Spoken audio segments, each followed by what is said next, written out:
भारतात आजवर अनेक मोठे चिटफंड घोटाळे गाजले। त्यात लाखो लोकांचे हजारो कोटी रुपये बुडाले।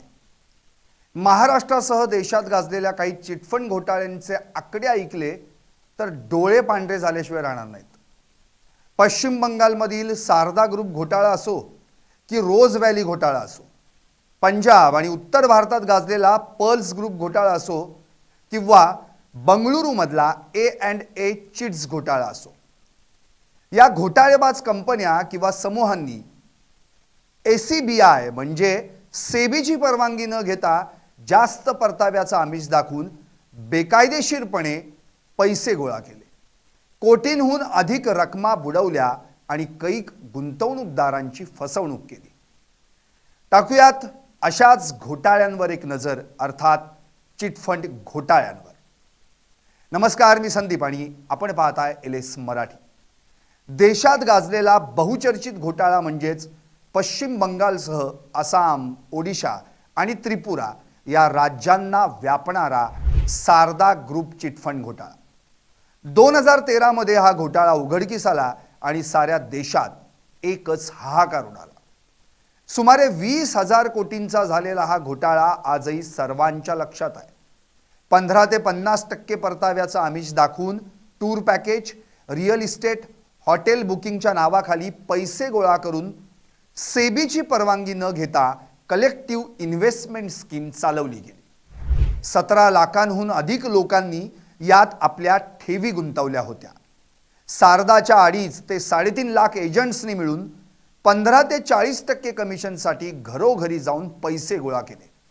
हा घोटाळा उघडकीस आल्यानंतर सारदा ग्रुपच्या व्यवस्थापकीय संचालक आणि मुख्यमंत्री ममता बॅनर्जी यांच्या निकटवर्तीय समजल्या जाणाऱ्या सुदीप्तो सेन, तृणमूल काँग्रेसचे तत्कालीन खासदार कुणाल घोष आणि माजी मंत्री मदन मित्रा यांच्यासह अनेकांना अटक करण्यात आली।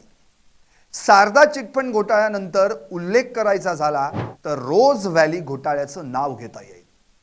हा घोटाळा पश्चिम बंगालसह ओडिशा, आसाम, बिहार या राज्यांपर्यंत व्यापला होता। या घोटाळ्यात सेबी आणि RBIची परवानगी न घेता हजारो कोटी रुपये गोळा केले गेले।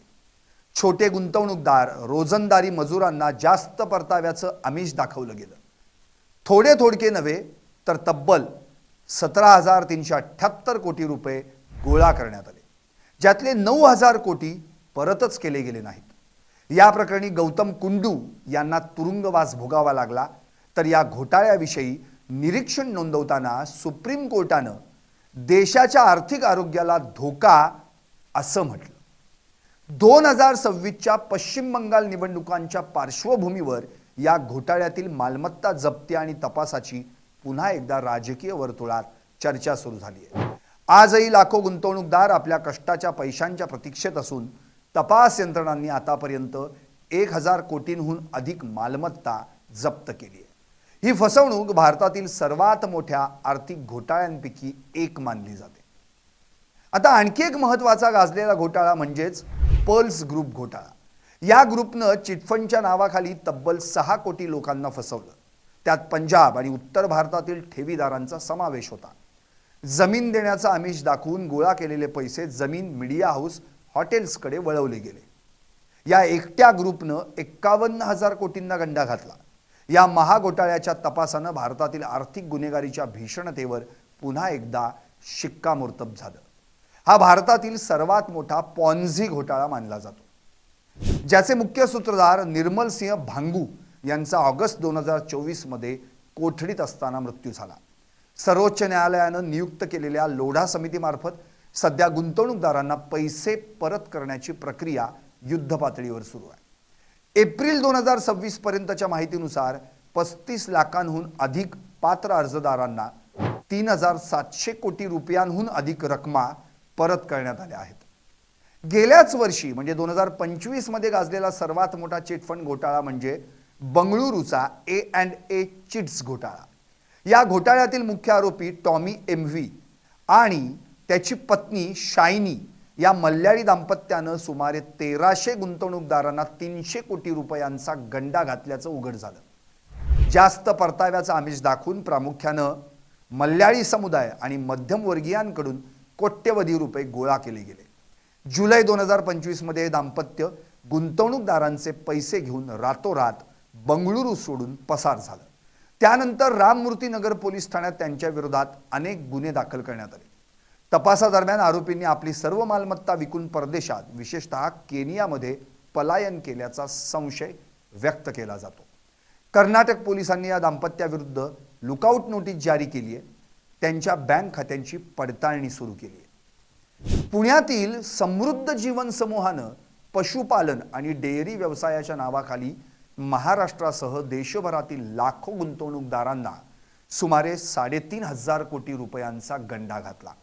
मुख्य सूत्रधार महेश मोतेवार यानं अवाजवी परताव्याचा आमिष दाखवून गोळा केलेला पैसा हॉटेल, मीडिया आणि रिअल इस्टेट सारख्या ग्लॅमरस व्यवसायांमध्ये बेकायदेशीरपणे वळवला होता।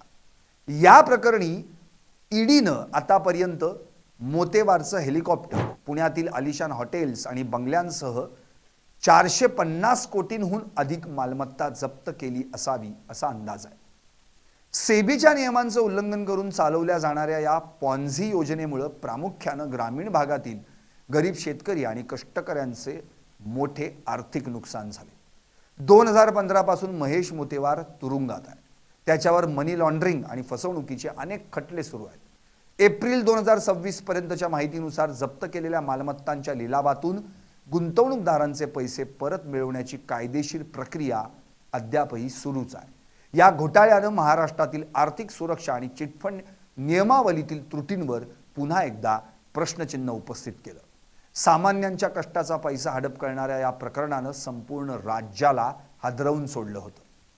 आता चिटफंड म्हणजे काय हे थोडक्यात सांगतो।